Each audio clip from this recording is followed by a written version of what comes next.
this video, we're going to talk about how to get an 800 credit score. Remember, my name is Jackie. You're here in Credit Connector. I also have a Spanish channel, which is called Conecto de Crédito. I'm also going to be dropping my VIP school link where you guys can register now for free. That is a safe space. Also in the future, I'm going to be going live at least once a month. That way I can answer your questions and help you further in your credit journey. Basically, I'm going to be giving you all the sauce on credit repair. So I'm going to piss off all the credit report companies because I am here to help you. So nobody takes advantage of you guys, okay? Also, remember, this channel is just for entertainment reasons only. I'm not an attorney. I don't do funding. I'm going to show you how to do your own funding. I'm going to show you how to do your own credit repair. I'm going to show you how to double and triple stack your credit cards and get interest free. But everything is done for free. All right. Also, guys, subscribe, give me a like, put a comment. I mean, even if you want to criticize me, put a comment because that's going to help me and help other people see this video. All right. Also, if you guys have, friends or relatives that don't speak English, send them to Conecto de Crédito, which is my Spanish channel. So let's get to it. So is it possible to have a 800 credit score? Yes, it is. And I'm going to show you and teach you little strategies on how you can achieve it. Okay. Credit is simply the algorithm.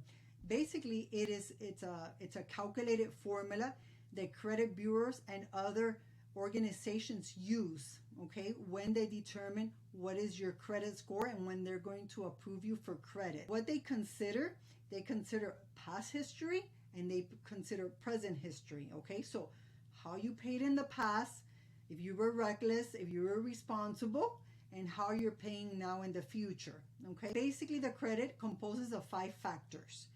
So basically, it's a payment history, also the total debt that you're using, which is the utilization, the time, the history, which is, how long have you had credit for, the new credit, and the credit mix.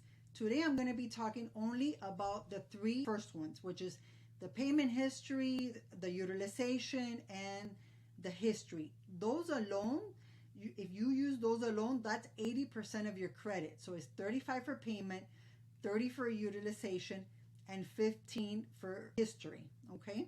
You guys have to follow these strategies and implement them exactly how I tell you, all right? So let's get to it.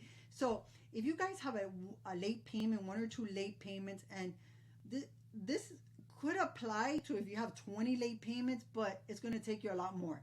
If you have 1 late payment or 2 late payments, how to kind of move that along through the algorithm is basically for every late payment, you have to make 11 payments on time. It's not that it's going to delete it, but it's not going to impact your credit as much. If you have a late payment and it's only been 2 or 3 months, it's still a very high impact, okay? So you have to make sure that for every late payment, you have at least 11 consistent payments on time. That's going to bring up your score 60 to 80 points, okay, guys? 60 to 80 points. So that's the first thing I want to talk to you about. The second thing I want to talk to you about is the utilization, okay? That is 30%. What can we do to improve this? A lot of you guys think that having 1 credit card, let's say you guys have 5 credit cards, having 1 credit card maxed out and 4 of them empty, you guys are going to have a low utilization. That's not how it works. Anytime that you have a credit card and you're using more than 48% on the credit card, it doesn't have to mean that if the credit limit is $5,000 and you use the $5,000, you're maxed out. No. If you have more than 48%, that is considered to be maxed out. And nobody tells you this. The banks don't tell you this. The credit repair don't tell you this. The lenders don't tell you this. So remember, anytime that you have a credit card and you're using more than 48%, the credit card is reporting maxed out. So if you have several credit cards, you have to basically divide that amount within those credit cards, okay? It doesn't matter if all 5 of them have a little bit of amount, in them. But you have to make sure that utilization, if you want to bring your score up to an 800, you're underneath 10%, okay? I will tell you between 6 and 7 is the sweet spot. Keep it under 10%. Yes, if you keep your utilization under 30, you're still got a good credit profile. But if you want to have a 800, if you want to be in the 800 club, it has to be under 10%. Okay. Also, another thing I want to talk to you about is time, history. How can you have the history improved? So I would tell you this, and you're going to listen to this strategy. If you guys are, have a good credit, but you only have, 6 months, a year, and you're interested really in being in the 8 club, or you want to buy a house, you're going for a mortgage, or you're going for, a credit card stacking, business funding, this is what you're going to do. If you have any, I would tell you not to pay for it. If you have any friends or relatives, especially if you live in the same house, or you can put yourself like if you live in the same house, or if you have the same last name, it's going to help you more. Because right now there's something with the laws, the abuse laws, that they're getting really picky with the AUs, okay, the trade lines, the authorized users. So if you really want it to count and do an impact in your credit, you're going to first go to your relatives, okay? And what they're going to do is they're going to put you on their credit. Try to see if they have a credit card that has 5-10 years. Make sure that their utilization is beneath 10%, because remember, that's going to count on your credit profile, okay? You're going to have them call their credit card, and you're going to ask them, listen, when does my credit card report to the credit bureau? Now, when is their payment due? When does the credit card report to the credit bureau? And you want to make sure that they put you on their credit card at least 2 weeks before this happens. Also, make sure that they tell their credit card company, I want to give you, my mother, my sister, my daughter's social security. I want to give you their address and their social security. And they have to call and ask the credit card, does this credit card report the trade lines? Because I have had people that I've put on my credit and it hasn't reported. So you got to confirm with your lender and with the bank if it does report. Okay, I know Bank of America does report. So you want to make sure that they do add you on.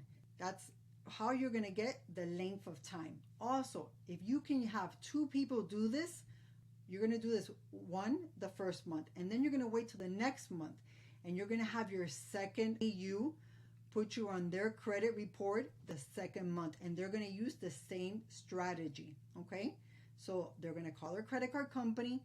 They're going to tell them that they want to add you on. They want to give you the social, the address, so on and so on. And that's going to improve your credit. I would tell you, probably even you could have more than 100 points, boost your credit, okay? And if all that fails because you can't find an AU or nothing like that, there's something now called AI credit, okay? And basically what this does is it does no hard pull. As a bonus, it reports to all 3 credit bureaus. So you can go in there, it can report, I think, up to $1,500. It works kind of like a savings checking, Credit AI. And I don't get any, nothing from Credit AI. I don't have an affiliate link. I'm just telling you how to build your credit, okay? If you don't have any other help, this is a way that you can do it, because they're going to report to all 3 credit bureaus, and that's going to help you as well. Also, there's another company, I believe it's called, I'm not sure if it's called Boom. I think it's called Boom, BOOM. Guys, if you don't have a mortgage and you're paying rent, I think it's like $36 a year. They can report up to 24 months of history for rent that you've been paying. They don't have to contact the landlord. All you need to do is provide your lease. They need to connect to your bank account to see that it is true what you're saying, and I think provide and pay their service, which is like $36 a month. Guys, I'm giving you everything for free, okay? This is what the credit companies charge you. This is what the credit repair companies charge you. This is what the funding company charges, and this is what the bank does not want you to know. So remember, my name is Jackie, and I'm always here, guys, to help you. Until next